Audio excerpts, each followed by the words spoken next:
plein d'erreurs. Et je m'en souviens très bien. Toutes mes erreurs, elles sont gravées dans ma tête. Bonjour à tous, bienvenue dans cette vidéo. Je m'appelle Tariq, je suis producteur, éditeur et artiste à succès, plusieurs fois certifié disque d'or et de platine. Et aujourd'hui, j'aide des artistes et des producteurs indépendants à vivre de leur musique.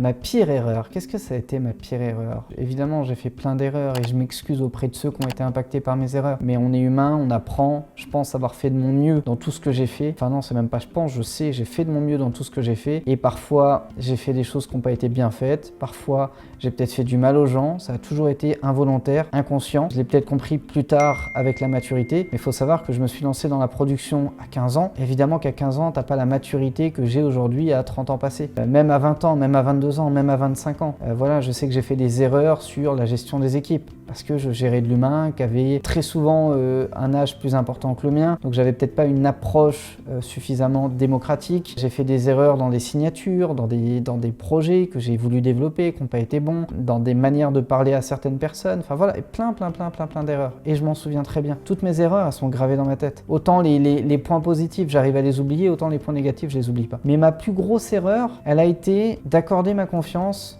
à un monsieur qui s'appelle Christian Chardin. Christian Chardin qui à l'époque était dirigeant d'une société qui s'appelle DJ Concept et qui m'a proposé de récupérer le booking de Makassi. Il m'a été recommandé, il m'a été chaudement recommandé par un membre de mon équipe, etc. Donc j'ai fini par accorder ma confiance à cet homme-là et je lui ai confié le booking. Seulement, et c'est ça qui m'a sauvé, j'ai jamais rien signé avec lui. Je lui ai dit écoute, on fait un essai sur plusieurs mois, on voit comment ça se passe. Si ça se passe bien, à ce moment-là, je serai ok de contractualiser une exclusivité avec toi. Sinon, on se quittera bons amis et il n'y a pas de souci. Et ce qui s'est passé, que je ne savais pas, c'est que, en fait, Christian Chardin était au bord de la faillite et il comptait sur Makassi qui vendait déjà beaucoup de dates à l'époque pour se renflouer. Donc toutes les dates qui ont été faites à partir du moment où on a fait la bascule chez DJ Concept, qui étaient des dates qu'on vendait nous essentiellement au départ, les acomptes c'est lui qui les encaissait, les soldes c'est lui qui les encaissait. Et il était convenu qu'il me règle en fin de mois. Seulement, dès le premier mois, il y a eu 2 semaines de retard, le deuxième mois, il y a eu plus d'1 mois de retard et le troisième mois, on n'a jamais été payé. Et donc du coup, on a perdu en crédibilité, on a perdu de l'argent, j'ai perdu de l'argent parce que j'ai assumé toutes les pertes. Aucun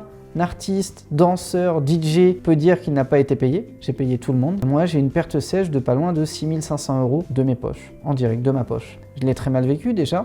Ça m'a affaibli psychologiquement, je me suis senti mal par rapport à ça. Plus tard, j'ai rencontré un producteur avec lequel j'ai commencé une collaboration. Finalement, je lui ai pas fait confiance. Pourtant, il m'a aidé à amener des titres sur Énergie, il m'a aidé à comprendre certaines choses, etc. Il m'a partagé son réseau. C'est quelqu'un aussi à qui je dois beaucoup. Mais j'ai pas travaillé avec lui parce que je me méfiais, parce que je venais de vivre une expérience qui était douloureuse. Et je regrette un petit peu. C'est une des plus grosses erreurs que j'ai fait, d'avoir fait confiance à ce bonhomme-là sans donner un cadre plus précis à notre collaboration, sans vérifier qui c'était, la santé financière de son entreprise, la réputation qu'il avait, etc., etc. Et ça m'a suivi pendant plusieurs mois. Finalement, j'ai réussi par la force des choses à récupérer à peu près 3 000 €, mais il reste toujours aujourd'hui, peut-être 7 ou 8 ans plus tard, 6 ans plus tard plutôt, toujours 3 500 € d'impayés. J'ai une reconnaissance de dette, tout ça. Peut-être qu'un jour j'irai l'emmerder pour le faire payer, mais honnêtement c'est pas une question d'argent. Preuve en est, j'ai jamais engagé d'huissier ou d'avocat pour aller faire valoir mes droits et récupérer ces 3 500 €. Pourtant c'est une somme, je veux que ça vienne de lui. Et j'attends encore naïvement qu'un jour il m'appelle et qu'il me dise écoute, je sais que je te dois ça, j'ai jamais oublié, aujourd'hui je te paye. Donc je laisse sa chance à l'humain, c'est peut-être une de mes plus grosses erreurs.